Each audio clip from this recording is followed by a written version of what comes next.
I'm Paul Levinson, and welcome to Light On, Light Through, episode 342, my review of the first two episodes of the Peripheral on Amazon Prime Video, which I saw last night.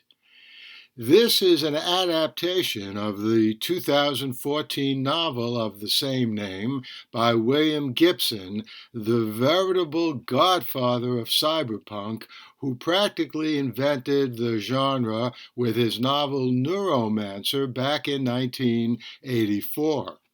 And it was made by the creators of Westworld on HBO. So, the Peripheral has to be good, right? Well, it is. Pretty good, that is. I haven't read the book, so I'm not making comparisons. My favorite parts of the new series are 2099 London, which we visit inside the Peripheral, a cyber construct that our heroes and villains from an earlier time, just 10 years from now, and who knows when else, inhabit. And they use this place as a base to plan their nefarious and redemptive operations, depending upon who the characters are. But there's some triteness here, especially in the flesh and blood reality of the 2030s, where we encounter some good old Southern boys. We've seen them many times before. And Flynn, who is an interesting original hero, or one of the heroes, very well played by Chloe Grace Moritz, but whose mother is dependent on some drug to treat her deadly cancer. And that's a character member of the family we've also seen many times before. I also could have lived without such physically, literally eye-popping detail of the eye transplant in the first episode. It reminded me of that spoon scene in the opening episode of the British 2013 version of Utopia, which was eye-opening indeed, in the worst possible way. But there are also lots of fun and cool details in the first two episodes of The Peripheral, such as the deputy, or whoever he was, coming upon what seems to be a takeout coffee to go just floating in the air. That happens in the second episode. Well, talk about a good cup of coffee giving you a boost.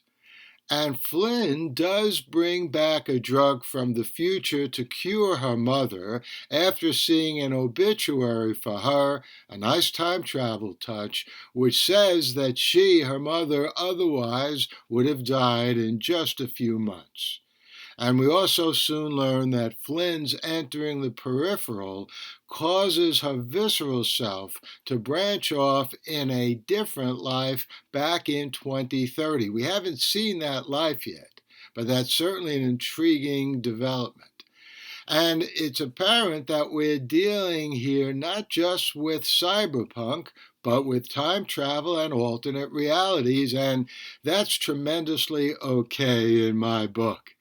As you listeners of this podcast well know, because I mention it many times, as a writer, reader, and viewer, time travel and alternate realities have long been my favorite kinds of science fiction, with one, time travel, quite naturally leading to the other, alternate realities, when a trip to the past or any contact with the past from the future can bring into being new realities or divergences from the original timeline. In the Peripheral, drugs and knowledge are not the only commodities that can be sent 70 years back in time. Money can also be transferred from 2100 to 2030, from the cyber world to the real world, that is, if you can call a world already significantly different from ours in 2022 really real. And that opens up all kinds of possibilities, such as people in the further future hiring assassins to take out people in the near future.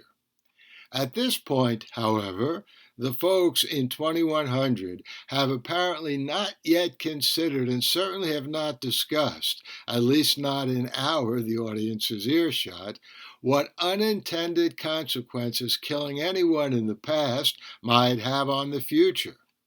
Surely they've heard of the grandfather paradox, right? But at this point, what we have in the peripheral, all kinds of intriguing and yet to be explored possibilities, well, that's all to the good. Bad guys and good guys, young and older people of all genders, and lots of people and things in between, all caught up as players and creators of a blurry matrix that's slowly coming into focus. I'd say as long as the peripheral continues to mine the esoteric, mind-bending possibilities of cyberspace, time travel, and alternate realities, it could be a top-notch series. I'll be watching and reviewing all of that. And I hope you enjoyed this review of the first 2 episodes of The Peripheral. I'll be back here soon with more reviews of science fiction, mystery, all kinds of things on television.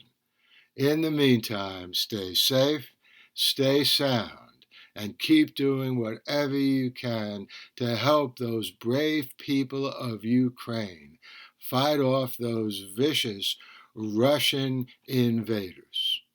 The Light on Light Through podcast.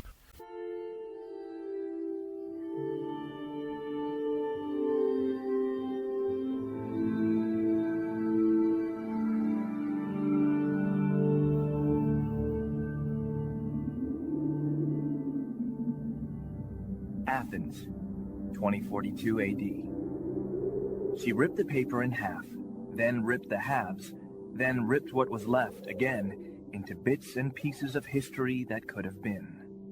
Sierra Waters had read once that, years ago, it was thought that men made love for the thrill, while women made love for the sense of connection it gave them.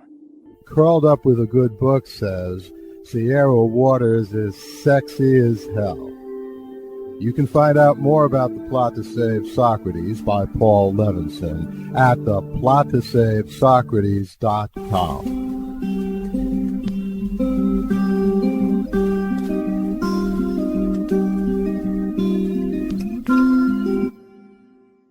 Paul Levinson spills code about an ancient biotech war raging on in secret for centuries.